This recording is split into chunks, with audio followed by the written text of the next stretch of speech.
जय माँ इंद्राक्षी, जय अम्बे। इंद्राक्षी धाम में सभी साधकों का हम हार्दिक स्वागत करते हैं। आज कामिका एकादशी है और ये एकादशी अपना एक विशेष महत्व रखती है। इसी के साथ साथ एकादशी में जो साधक व्रत नहीं रख पाते तो उन्हें भी कुछ न कुछ ऐसे विशेष उपाय कर लेने चाहिए जिन्हें कहीं न कहीं एकादशी के महात्म्य का फल ज़रूर मिले। सारी जानकारी आइए लेते हैं। पहले आज का पंचांग देखते हैं। 9 अगस्त सन 2026, दिन रविवार, संवत 2083, श्रावण मास, कृष्ण पक्ष, तिथि कामिका एकादशी, नक्षत्र मृगशिरा, राहु काल 4:30 से 6, दिशा सूल पश्चिम दिशा। अब देखो, कामिका एकादशी कामनाओं को पूर्ण करने वाली है। जब हम एकादशी का व्रत रखते हुए निराहार रहते हैं और भगवान श्री नारायण की दिन में मानसिक रूप से भी अजप रूप से भी उनकी साधना करते हैं और वैसे भी हम उनके व्रत के साथ साथ उनकी विशेष साधना करते हैं तो साधक को बहुत सुंदर फल की प्राप्ति होती है और अंततः वो अपने जीवन में जैसे जैसे एकादशियों का व्रत रखता जाता है वैसे वैसे जब उसका अंत समय आता है उसे वैकुंठ की प्राप्ति होती है।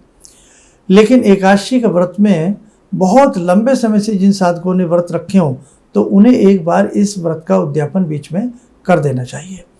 उसके बाद पुनः आप फिर एकादशी का व्रत पकड़ सकते हैं।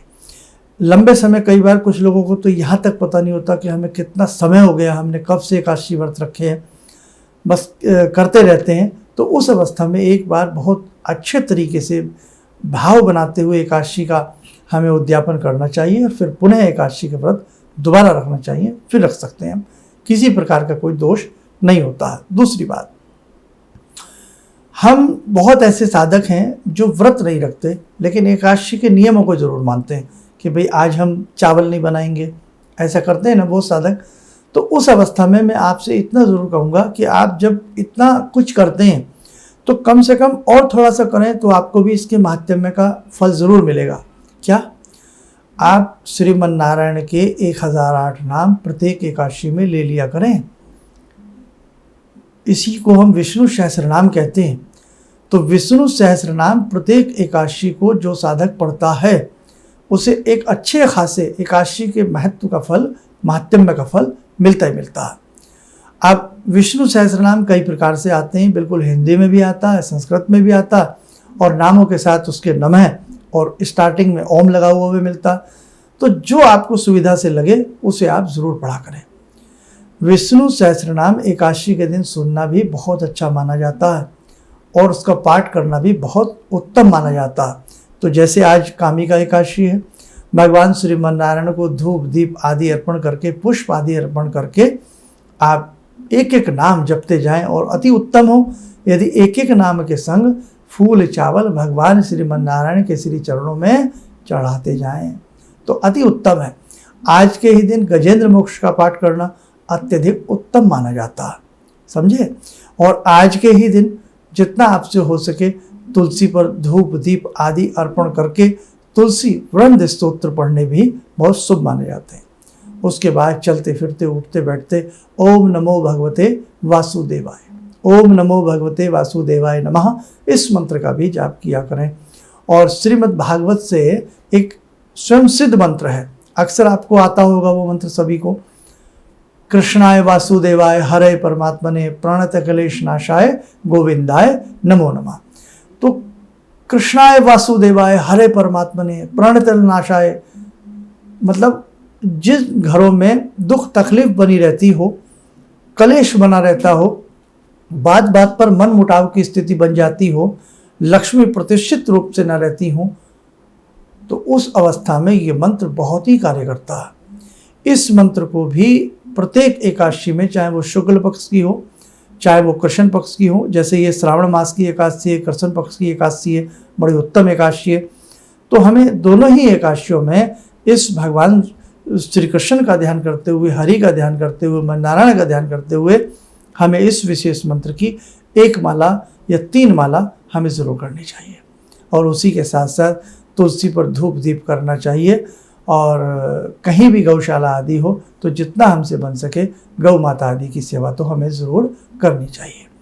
तो एकादशी में जितने भी हमसे शुभ कर्म हो सकते हैं हमें करने चाहिए। और कोई साधु हो, सन्यासी हो, गुरुजन हो, उनको हमें 5 वस्त्र भी एकादशी में देने चाहिए। अगर सामर्थ्य है तो जरूर देने चाहिए। तो ये सारी छोटी छोटी बातें होती हैं जो हमारा कल्याण करती हैं। और एकादशी में थोड़ा थोड़ा गुड़ गौ माता को जाकर भी खिलाना चाहिए, थोड़ा थोड़ा। अधिक गर्मी है तो बहुत थोड़ा थोड़ा, ठंडी है तो थोड़ा सा ज़्यादा भी दे सकते हैं। बाकी गौशाला में आप पूछ भी सकते हैं भाई क्या व्यवस्था उनकी रहती है गुड़ आदि खिलाने की, उस हिसाब से भी आप कर सकते हैं। और कहीं भी यत्र तत्र आपको विचरण करती हुई गौ माता दिखाई दें तो वहाँ पर भी उनकी फल से सेवा करें, गुड़ आदि से सेवा करें तो अत्यधिक उत्तम फल की प्राप्ति होती है। पक्षियों को भी जो भी आप दाना आदि डालें तो एकादशी आदि में इस प्रकार के शुभ कर्म जरूर करने चाहिए। और आपके घर में कोई बड़ा बुजुर्ग है या कोई भी है जिसने एकादशी का व्रत रखा है, उसकी सेवा करनी चाहिए, उसके कामों में हाथ बटाना चाहिए। यदि हमारी माता जी हैं, कोई भी हैं, तो जितना हमसे हो सके उनके काम काजों में हाथ बटाना चाहिए। ये नहीं है कि एक तो उनका व्रत है और वही घर का फिर सारा काम करें, है ना। तो बहुत सारी चीज़ों में हम एक दूसरे का ध्यान रखें तो कहीं ना कहीं हरि की कृपा सबको प्राप्त होती है। कहते हैं बरसात होती है तो छींटे चहुं ओर आते हैं। तो वैसे ही यदि भक्त की भी सेवा की जाए ना तो भी मेवा मिलती है। आइए समय हो चला आज की ध्यान साधना का, जुड़ते हैं श्री मन नारायण से। ओम करारविंदे न पदारविंदम मुखारविंदे विनिवेशयन्तं वटस्य पत्रस्य पुटे शयानं बालामुकुन्दं मनसा स्मरामि, बालामुकुन्दं मनसा स्मरामि। कस्तूरीतिलकं ललाटपटले वक्षस्थले कौस्तुभं नासाग्रे वरमौक्तिकं करतले वेणुकरे कङ्कणं सर्वाङ्गे हरिचन्दनं सुललितं कंठे च मुक्तावले गोपास्ति परिवेष्टितो विजयते गोपालचूडामणि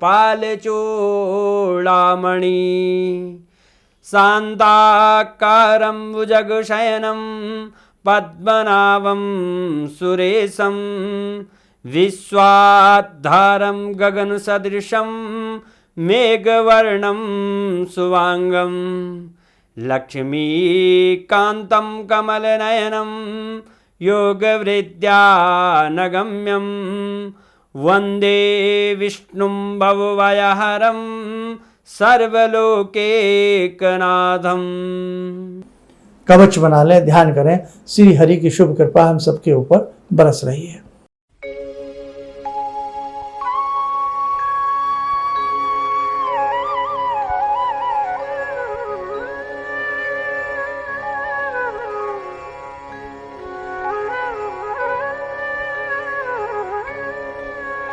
ओम बोलते हुए नेत्र खोलें, सामान्य हो जाए। देखो एक विशेष संदेश, 6 सितंबर का एक विशेष पूजन है, रुद्र पूजन है। इस रुद्र पूजन में आने से, इस रुद्र पूजन को करने से हमारे नाना भांति के संकट दूर होते हैं, हमारे नाना भांति के कष्ट दूर होते हैं और हमारी नाना भांति की कामनाएं सिद्ध होती हैं। तो ये एक बहुत विशाल पूजन है, एक बहुत बड़ा पूजन है। उस दिन वैसे भी हमने छुट्टी का दिन चूज़ किया है, रविवार का दिन है, संडे का दिन है। ये पूजन प्रातः 10 बजे से प्रारंभ हो जाएगा। इंद्राक्षी धाम में ये पूजन होगा। इसमें आप कहीं से भी इस विशेष पूजन में आप आकर के हिस्सा ले सकते हैं। और दूसरी बात, इस विशेष पूजन में एक विशेष रुद्राक्ष सभी साधकों को दिया जाएगा। उस विशेष रुद्राक्ष को आप कंठ में भी धारण कर सकते हैं, अपने पूजा के स्थल में भी उसको पूजन के रूप में रख सकते हैं। आपको उससे भी बहुत अच्छा भगवान की कृपा प्राप्त होगी। तो ये रुद्राक्ष और ये भगवान शिव का विशेष पूजन आप करने से वंचित ना रहें। यदि आप भी इस विशेष पूजन का हिस्सा बनना चाहते हैं तो आप अपना नाम नंबर इस विशेष पूजन के लिए हमारे संस्थान में नोट करा सकते हैं। चलिएगा, आप सब लोग स्वस्थ रहें, सुखी रहें। इन्हीं शुभकामनाओं के साथ हम अपनी वाणी को विराम देते हैं। जय जय अम्बे। किसी भी समस्या के समाधान के लिए मिले प्रसिद्ध हस्तरेखा एवं वास्तु विशेषज्ञ प्रोफेसर धर्मेंद्र शर्मा जी से। नोट: शिविर में भाग लेने हेतु एवं व्यक्तिगत रूप से मिलने के लिए कॉल करने का समय सुबह 10 बजे से शाम 6 बजे तक। हमारे विभिन्न ज्ञानवर्धक कार्यक्रम देखने के लिए आप हमें अभी सब्सक्राइब करें, बेल आइकन को प्रेस करें ताकि आप देख सकें हमारा कार्यक्रम सबसे पहले। और अधिक जानकारी के लिए फेसबुक पेज को लाइक करना न भूलें।